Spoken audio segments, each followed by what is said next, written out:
Hello, Internet, and thank you very much for tuning into the Cloud Native FM podcast.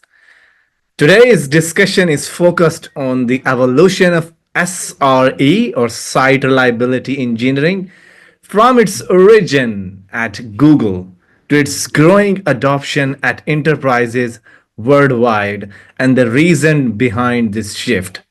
And we try to explore today the gaining leadership sport to making reliability a priority, the myth we tell ourselves to justify incident and failures, all within the umbrella of the new reliability map that my guest and his team is working on. And he also worked at Google for about 10 years in Android, YouTube, and Google Cloud.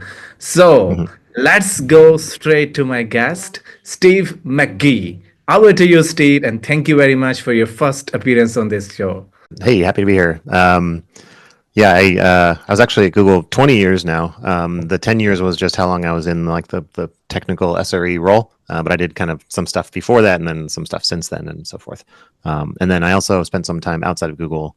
I worked at a company that was moving off of on-prem monolith, Microsoft stack, moving onto the cloud, trying to modernize, doing that whole song and dance as well.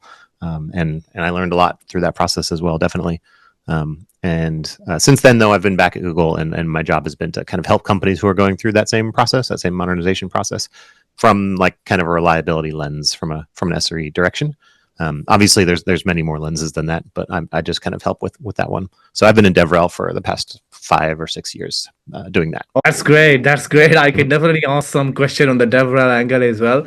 But Mhm. first thing first, since you have more than 2 decades into the SRE, and right now within the industry we will live in today, we have so many, like we have DevOps, we have platform engineering, we have Mhm. SRE. So kind of if you look at these three terminologies, is there a something, one capability, or how they actually interrelate with each other, and what actually separate them apart?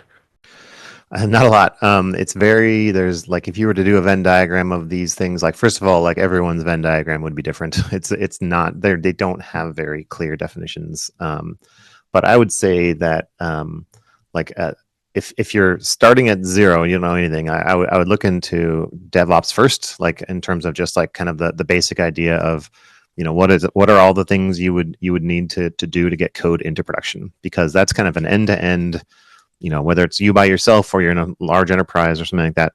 I would point you at Dora in terms of the how to measure if you're doing this successfully, and then also if you want to get better, like what sort of capabilities you want to improve.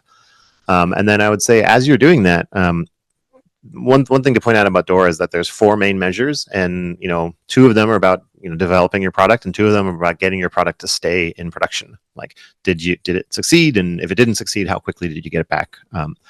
I would say those are tightly coupled to SRE and reliability, which is, once we built something, like, did it work and did it stay working? Those are kind of like the end of the day. This is what we want to achieve in reliability, is like, we not only did we build the right thing or whatever, that's the product side, but like, can we get whatever is that right thing out in front of people and keep it there without it, failing or breaking or running out of space or whatever. So given those 2, like, start with the, Dora approach to like assessing what you're doing and improving how you're doing it. Part of that, though, is adding capabilities to your team, to your pipelines, to your production systems, right? Sometimes it's just like, it's interpersonal. It's not even a technology. It's just how we think about things. And being able to distinguish what capabilities you already have, what comes next, what would actually get you what you want, turns out to be super, super complicated. It's like really hard to do this. And we've kind of joked in the past, this is, within Google, trying to like work with a lot of teams and kind of figuring out like where the challenges are. When it comes to platform engineering, the joke that we say is like, everyone already has a platform. They just don't call it that, right? So the method that you use to get your code from like your head into production and keep it there, you either call that a platform or not. I don't really care. Like, but it is your platform. That's just like the term that we're as an industry kind of choosing to use. And so the question is like, are you engineering it, or are you just YOLOing it, or are you just kind of like hoping it works, or are you just kind of like squishing things together and not really planning too hard? So to me, platform engineering is just like taking this whole DevOps and SRE thing and just being a little bit more structured about it, and saying like, we're actually going to plan our way through this, and we're going to try things, and we're going to roll them out systematically, blah, blah, blah, blah, blah. So I don't know if that answers your question. It might help distinguish like the progression of how to think through these a little bit. And then that also then leads us to this reliability map, which I'm sure we'll go into in a minute, which is a set of those capabilities. And as you explained perfectly, I think like if I look at the one of the nicest aspect of the platform engineering I see is that is a shift towards what people like to call it the people-oriented approach, prioritizing human element over purely technological intricacies.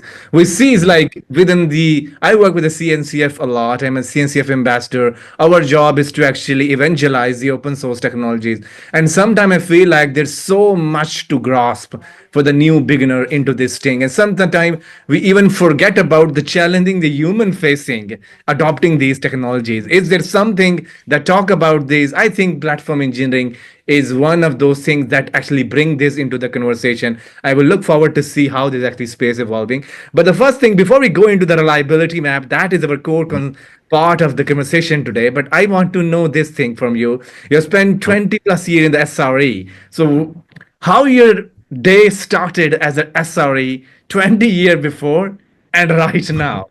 How this is difference of your day, spending time in which sector, which teams, and which of the technologies? Yeah. So when I started, it was before SRE existed, but I feel like I was kind of doing that job anyway, which a lot of people I think feel they.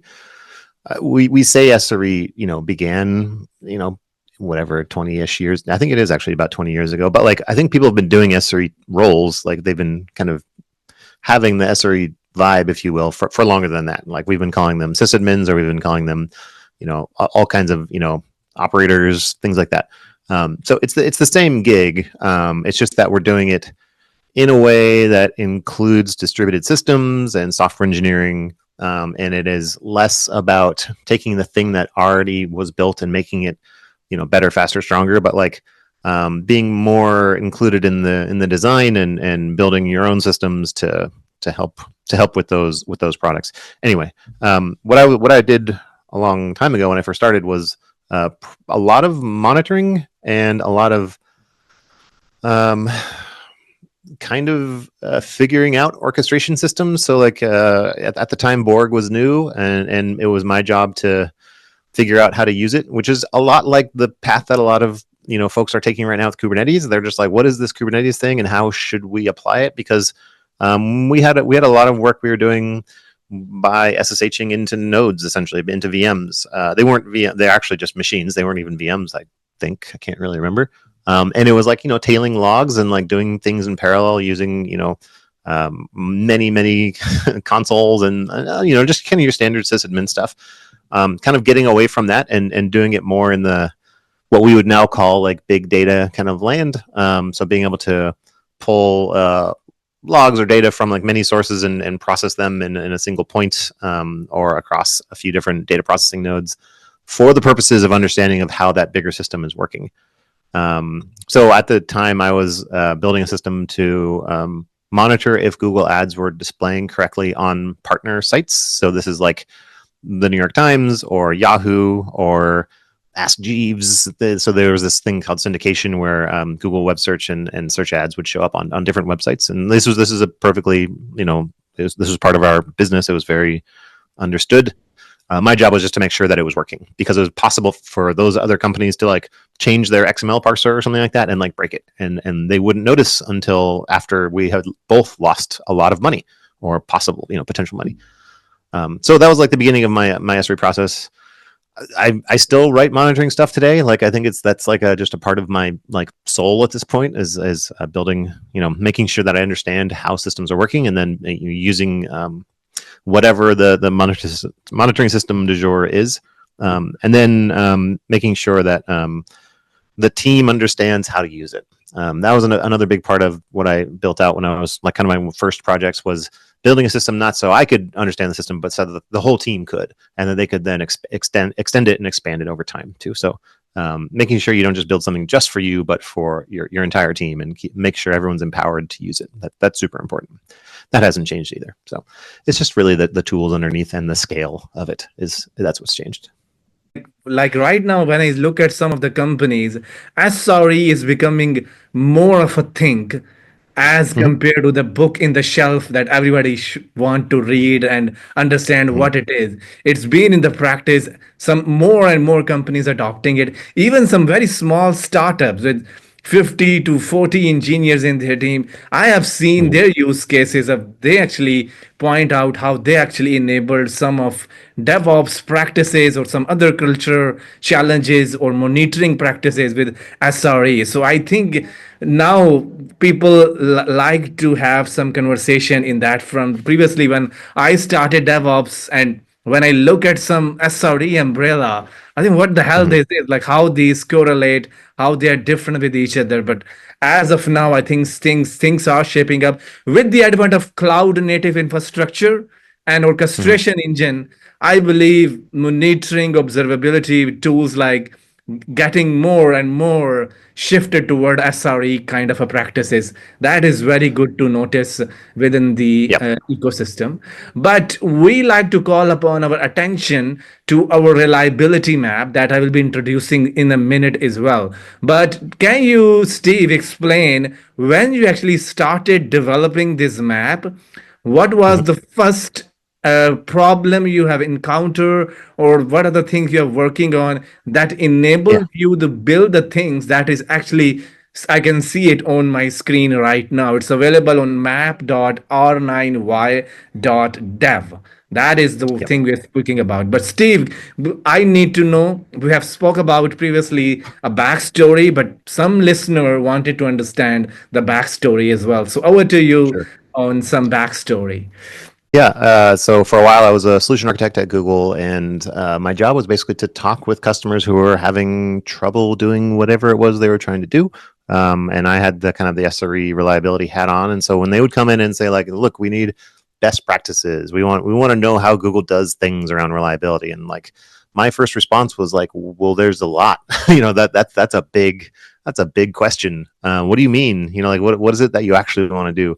I found later, I mean, pretty quickly that there's this whole process that everyone in consulting and sales and everything knows about called assessment, right? Like understanding where the customer is in their journey so that you can help them so you can help understand their question for starters, and then so you can help them understand like where to go next. And it's not a straight line. Like there's not just like you do this, then this, then this, then this, then you're done, and everyone does it the same way. Like it's very not that, right? Even though some customers would like it to be that way, I think we all it would be great if it was that simple, but it's not. And the first thing to do is to understand that this thing is complicated. There's a lot of stuff going on, and you can actually take many paths to get where you want to go. And it also is entirely dependent on your current position and your past, essentially, like what you've already accomplished. And the more we talked about it, the more we kind of realized we were speaking in like map terminology. It was kind of funny, like literally a map, a piece of paper with direction, like not directions, but like positions and like places and pathways and blah blah blah. So the idea of being able to express not every possible course enumerated one by one, but instead lay it out in this case an XY map, like a two-dimensional map, and showing the relationships at least along a couple dimensions, if not more than that, started to make a little sense. The other thing that came up was I don't remember who we were talking with, but there was at some point we kind of made the joke that this is a lot of the things that you want to achieve in especially in the reliability space, but in kind of all of DevOps, they feel like the achievements that you make in video games that are like specifically I'm thinking about the game Civilization, where you have like a tech tree, right? Like even if you've played Minecraft, you've seen this as well, right? You have to achieve certain things which will unlock things in the future. So the reason I think this might not have been the thing that inspired this, but it's certainly like for it tells the same story. Was we were speaking to one customer who read the book or read a blog or something and said, "Yo, we want to do canary deployments." I said, "Great, like that's a great idea. Like these are very helpful. We can totally do that. So we're going to start by like looking at how you're doing your deployments today and making sure that we can measure this and blah blah blah." And kind of the further I talked, the more and more like lost and confused they looked. And I said, "Okay, well, what are we missing? We want to make sure that we can measure, the if the thing fails, like we want to, if the canary fails, we want to be able to roll it back within 5 minutes, right?" And they're like, "Well, how would you know that?" I was like, "Well, you're monitoring." And they're like, "Oh, well, we don't really have monitoring at that level." And I said, "Okay, well, that's a bummer." Rolling back also similarly, like, how do you roll back? Well, I would say like, well, you would like, depending on your rollout system, you would change the tag to be the previous one, and then you would like commit it to the repo, and then this CI/CD system would roll it back. And they're like, "We don't have CI/CD, and also what do you mean by repo?" And I was like, "Oh wow, like we don't even have a source control." Okay, that we're gonna roll this whole conversation way back. So it was this idea of I want to have this end goal, which in civilization terms would be like space flight. But where do I but I never learned pottery. And like it turns out you need pottery to get spaceflight in that video game, and this is the same thing. Like you need source control and you need a few other things to make your way forward, and then eventually you'll get to canary deployments or something like that. So this metaphor made sense a few times in a few places, and then we kind of sat down and just made a big map of a bunch of ideas that we all had kind of in our heads. And it's certainly not complete, and it's certainly not purely vetted. Also, all the words come from Gemini, so like if you find bugs, please let me know. We can change them. Some of there were some pretty hilarious hallucinations for a little while. I think we caught most of those, but yeah, it's useful. One of the things that I think is most used by people is that every team is going to have a different path, and so by looking at this map, you can kind of just print it out, like literally on a printer, and just have that be your map for your team. Keeping track of it across your entire company, like, no, I don't think you really need to do that. There have been requests to like have a way to like have a hierarchy of who's where and like progress. And I'm like, if you want that, you build it. But for now, just like, if everyone has their own team, they can figure out where they are on the map, where they're going. And honestly, all we really want people to do is to use it to generate a discussion. And as long as you have that discussion and everyone kind of gets where we're going and what the next step is, great, we're on our way. So that was a long answer to a short question. Sorry about that, but I hope that was helpful. Absolutely, that perfectly makes sense as well. I think what I've seen in our industry currently within the internal developer platform, more and more companies and commercial tooling and open source tooling is built around developers' workflow. And I Yep. think like if you look back in the past as of today, compare with the both version from the 10 years gap between the development, you just have a code and then you build the binary and you publish the artifact into the production environment. Boom, yes, your changes go there. But Yeah. currently, as of we speaking, we need to build a container, we need to push into the repository, we need to scan the container, we need to run the scanner behind the scene, we might introduce some policies to backcheck like things we are putting into the production pipeline is as healthy as it requires to be. And then there's Yep. a network policies and eBPF on the kernel side of things. Then there's a GitOps pattern from synchronization between actual and desired state. So much in there.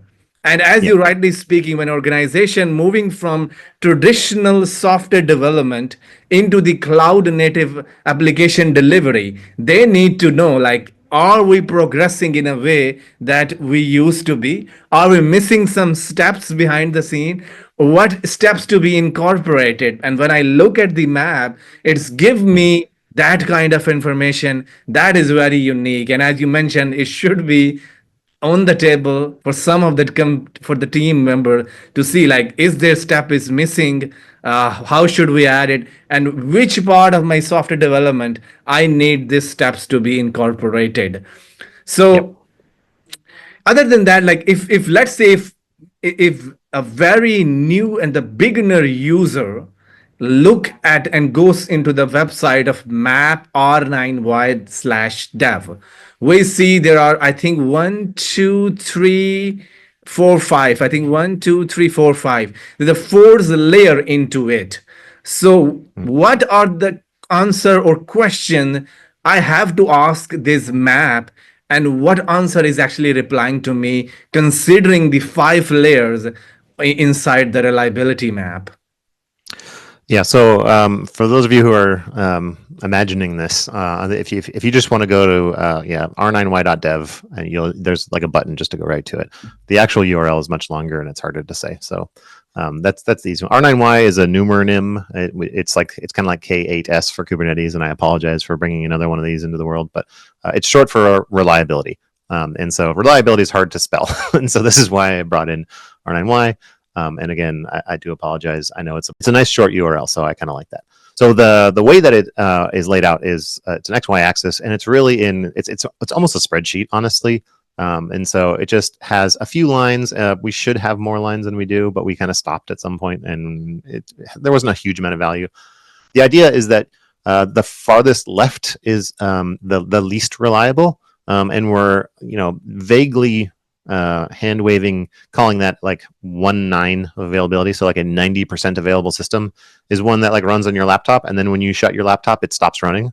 So it's like it's not very available, but it runs. It's fine. It can handle some traffic. And all the way to the far right is like Google production adds 5 nines, massive, gigantic, millions of QPS, gradual rollouts and graceful redundancy, graceful failure and all that kind of stuff. And then all the stuff in the middle, it's in columns by nines, basically. So like 2 nines, 3 nines, 4 nines, 5 nines. And then the rows are managed, or they're described by kind of teams or roles. You can think of these as like swim lanes, maybe. And so the top one is like development. And then we have like an infrastructure lane. We have an observability lane. Probably some other ones I forget. And then the last one is like people and culture. So like how do the teams work together? And the idea is that you don't need to necessarily go, fill out every component along the way. And it's not a single list. Like you can work on multiple rows at a time. You can have different teams working on different things. But at any given point, if you find that one of your like swim lanes is way farther ahead than all the rest, that's a sign that you can chill out on that a little bit. Like let the other teams catch up. Because if you find that your monitoring is way farther ahead than your culture and your devs, your monitoring is not going to do anything. It's not going to be that helpful, right? Unless you can start to have the rest of those catch up as well. And like what is the science behind these? Like, how do we know that one thing fits in one column?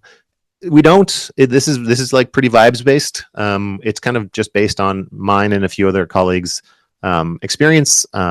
It made sense to us at the time. That's as far as the science goes. So your mileage may vary, but the idea here again is each of these dots is or each of these like nodes is a capability that you could build into your platform, and this is something that you can then provide to the customers of your platforms, which are generally like developers at your company. You can provide them either explicitly or implicitly. Like if the platform just does it for them, or it's a new UI element or pane or tool or command line thing, a method that they can take advantage of. And then if you click on each of them, you should be able to bring up a little bubble, and then it will bring up like a more info thing. I just click on the name. I think it should. Yeah. So then you click on more info, opens up a tab, and it's just a bunch of words.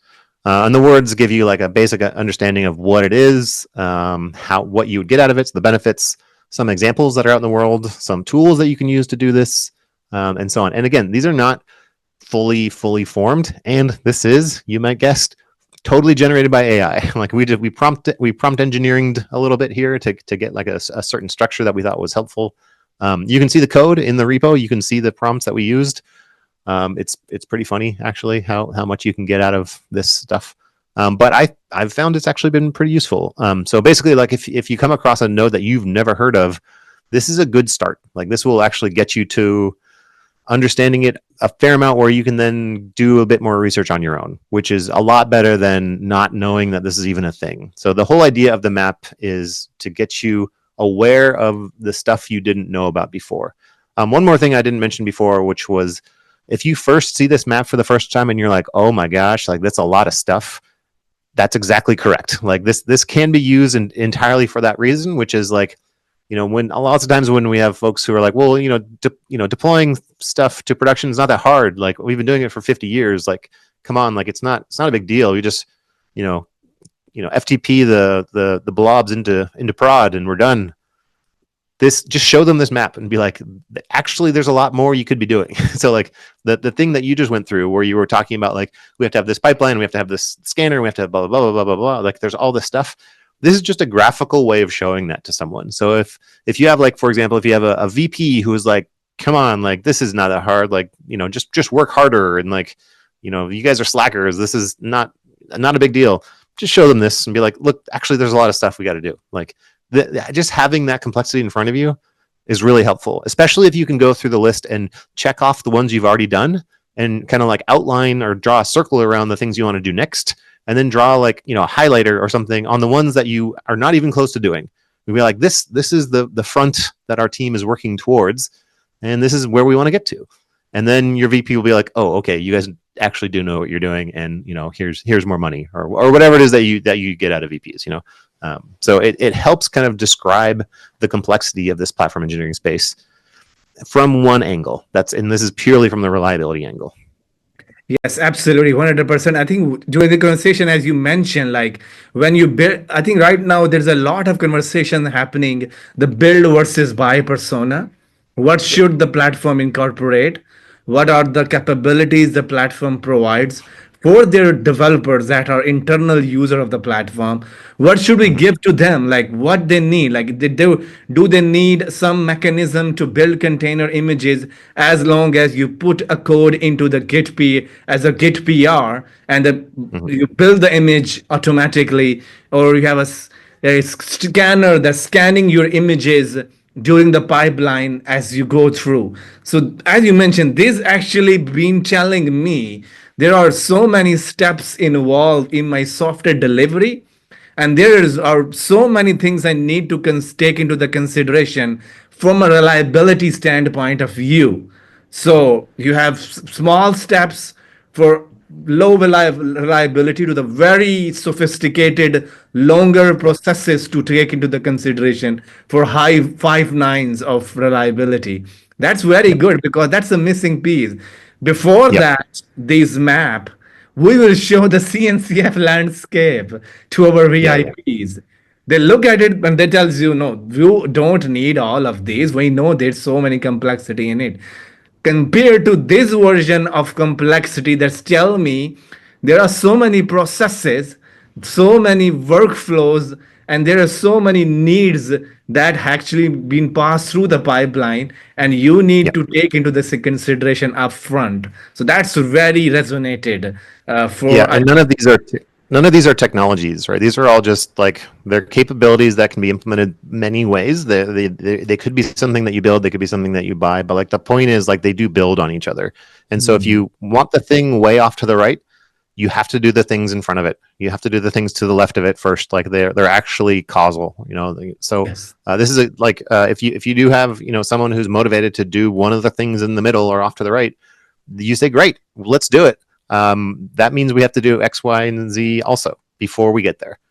The end, Yeah. right? Like, and this is not coming from like this doesn't sell GCP. This is not really a benefit of my employer. This is just trying to help people navigate the space. You can implement it many, many, many ways. So a lot of this is build, but a lot of it you can also buy. Yes. But if you look at the big space here, you probably don't want to build all of it. Like that would be a lot. Like that's what Google spent the last 25 years doing, and they had a lot of employees. And so it's probably not a good plan to just try to build all this yourself. So take advantage of what people have already built, and maybe this will help. Yes, absolutely. And as to your point, like if you just, it's going to be a technical example, but it's a good way to think about. Let's say if you build a multi architecture images for your code or for your images, you need some YAML file in between them in your first part of the processes. So further you move along, there are some interdependent connection between the what the step you need to take into the consideration that move you flow further along with the right curve is well. And right now, if you look at the in our the space, uh, right now, if you look at the space, that is where actually we're missing. But just before I let you go, because just the last part, and that's a very Mhm, important part, because during one of my conversation, I talk about the mhm. people-oriented approach is one of the things that the platform engineering gains so much attraction towards too. Sure, So totally. light, absolute the bottom layer of this map. Can you give us a very quick analysis of what's happening here? Yeah, it's And people and culture, and the idea is that it's you move come from kind of like, you know, vibes and telling people what to do to like data and empowerment and, you know, setting goals effectively. Blameless postmortems is a very, you know, famous example that's in here. That is not a technology; it's a way to work with each other. And what else do you get out of that? You know, like being also, you know, taking those postmortems and doing something with them, like learning from your incidents. That's really important. Also, not a technology, right? But it is something that you find is absolutely mandatory once you get up in the high reliability space. So these are all important, and there isn't really an ordering to them within each box. But the idea is like you want to, you know, have seen through most of them before you move on to the next column. So yeah, like you don't. This isn't a requirement to do all these things, but you can just see how each of them is related to a, you know, autonomous, high functioning team. And that's really what you need to get within a culture. So if you have you know, mandates and, you know, telling people to work harder or else, you're not going to get an autonomous, you know, self-driving team. You're going to get a bunch of people just waiting for their next instruction, and that's not good. Um, so that's it. Like, please give it a try. We have there's repo connected to this, so you can definitely like file issues and file, you know, there's comments and all kinds of stuff. Yeah, I'm happy to hear any feedback anyone has. And before I let you the off, is there anything coming up next in this map that is actually in the table in 2025? No, I haven't changed the map in over a year, so it is pretty stable. I'm happy to engage with people who want to make changes. It's an open source project, so we take PRs for sure, and we take suggestions. In fact, one thing that we are looking for help is the UI itself is very hard to manipulate. So it's like if you want to add a node, it's a pain in the butt. If you want to change the text, that's easy. It's like a wiki basically. But if you want to change the nodes itself, it's really hard. So we are looking for if anyone wants to just kind of do like a fun front end project, kind of rebuild that map draggy system, and make it so that, you know, there's like an admin interface where you can like add, remove nodes and rearrange things and stuff like that. That might be fun for someone. I don't know. But yeah, we are open to that for sure. Absolutely. And I think one of the Microsoft wrote a paper on platform engineering capability model, and they wrote a wonderful, they have some very good UI, the very fancy that you look at it and it give you some answer as well. But definitely if have somebody have some capabilities, spend time on building up the UI for the wonderful project that the Steve and his team has built out. But thank you very much, Steve, for taking your time, talking about the project, giving us some information and backstory. I look forward to having more You bet. conversation with you, having your experience of SRE is I've been missing some expert on SRE on this YouTube channel. Find one and hopefully we'll connect back again on another episode with other topic as well. Thank you very much Cool. for joining us. We look forward to meeting you again.